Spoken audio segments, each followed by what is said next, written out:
Captain Watson knows he has little time to rescue his crew members before they freeze to death. Here in Antarctica, death comes in minutes, not hours. Rack it up, because it would take too long to turn it around back around. Close to them, that's more important than anything. Things go wrong really quickly in those sorts of environments. You've got a life-threatening situation on your hands.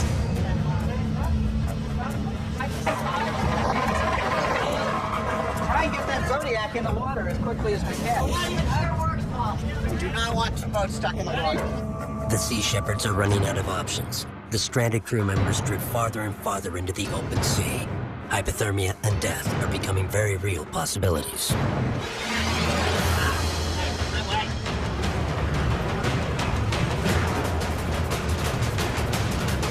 It's ridiculous.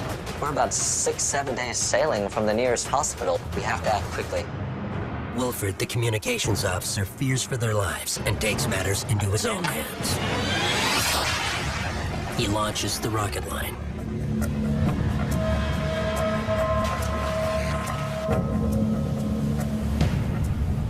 It's Dave who risks it all to swim for the line.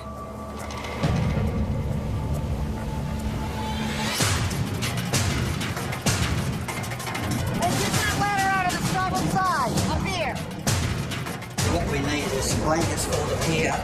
The doctor was really worried about the crew that were in the water because it took such a long time to get them out. Somebody take her down and get one. We've cleared the area in the mess. We had hot water bottles. We've got hot chocolate for them to drink. We've got the heater turned on.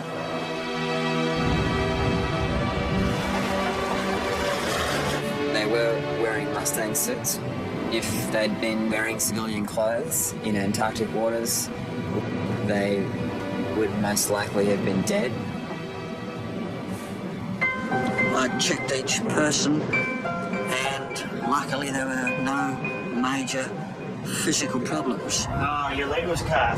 That's scary. There's going to be a bit of emotional stuff and psychological stuff for these four people to process. I realised that my foot was caught. I definitely felt there was a real possibility that I was going to drown. I knew that I needed to get to the surface really quickly. We got really lucky. If the water had been rough, people would have been hurt. And, you know, it'll make people a little more respectful the next time they try to launch these things.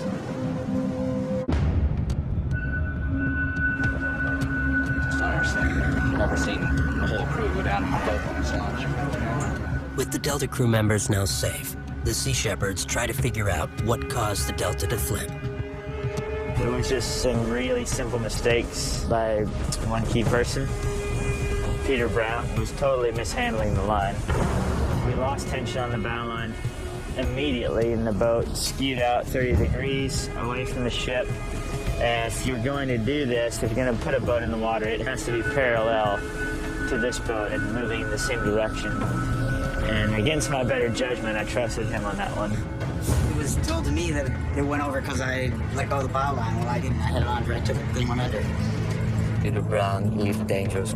The Delta, for instance, slipping over, that was because Peter Brown didn't put tension on the bow line. It's simple as that. He's a very incompetent person when it comes to anything on the deck. I'm just through being patient with him. He's only here because he's Paul's friend. Dave Jennings wasn't listening to instructions from the officers. Only the operator is to be lowered down in the boat. Then the other crew are to go down the ladder and join. The quick release probably would have worked if it was just him in the boat.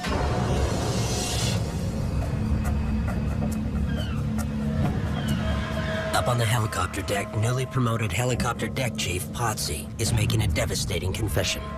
In the chaos following the Delta flip, he inadvertently damaged the helicopter's rotor blade. I was like, oh God, you know, I've got to go tell Chris now that I've destroyed his bloody helicopter. Potsy unfortunately hit the rudder blade with the gaff, or whatever you want to call that thing with a hook on it. He must have had it way up and then just swung it backwards right into the blade. If the helicopter's not working, it means we can't run reconnaissance flights, which means, you know, we probably won't find the Japanese fleet. It's almost as bad as if you went up and hit the radar with a baseball bat. I'm not going to do anything until I call Darren and let you see this photograph. I'm getting sabotaged by the crew here. It was like, I've just been put on to this job and I've totally stuffed it up. You just screwed up. That's all there is to it. You can mess around with a lot on a helicopter. You can't mess around with the road blades. I will be shocked if he says it's airworthy. Chris calls the aircraft's engineer back in Melbourne for an emergency consult. You're worried about it changing the flight characteristics of the rotor blade. So you recommend that just take it for a short test flight to see if it's changed the characteristics of the blade. All right. So I'll do a hover test, at varying speeds. If it starts to crack in flight, you can have a catastrophic failure. Without the helicopter, the Sea Shepherd's mission will be in serious jeopardy, so the captain decides to let Chris test it, despite the dangers. It's like whistle though. I was just going, please, make sure this helicopter can fly. If the blade shatters, it will send the helicopter and its pilot Chris plunging into the icy Antarctic waters. But for the Sea Shepherds, that's a risk they are willing to take for the whales.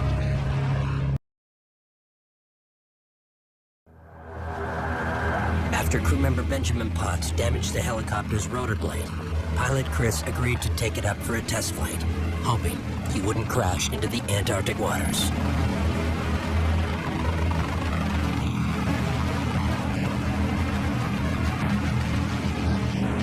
Chris has landed safely,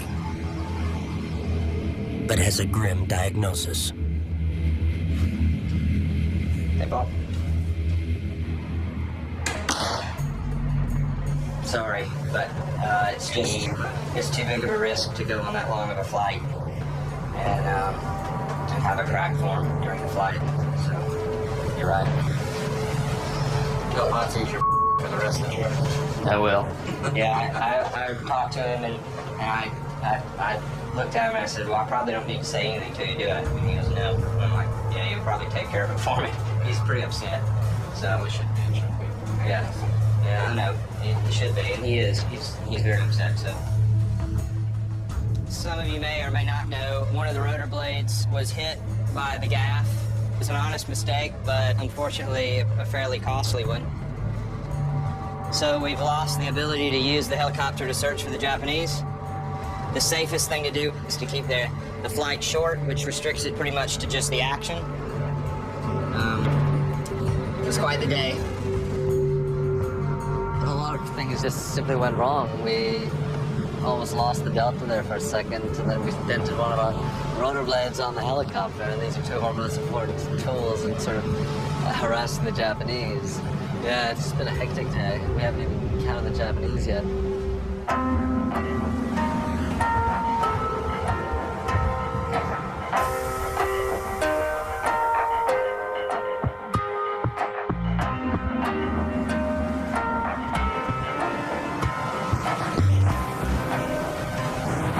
We're about 30 miles from the northernmost extreme of the whaling area. We're going to start sweeping westward. Hopefully we'll sort of run into them along the way. Where are we now? That was us at noon. ETA we can do Sunday. Searching for the Japanese fleet's very difficult because we're looking in areas hundreds of thousands of square miles. Well, there's a lot of ground to cover. I mean, it's an area probably the size of the western United States at least.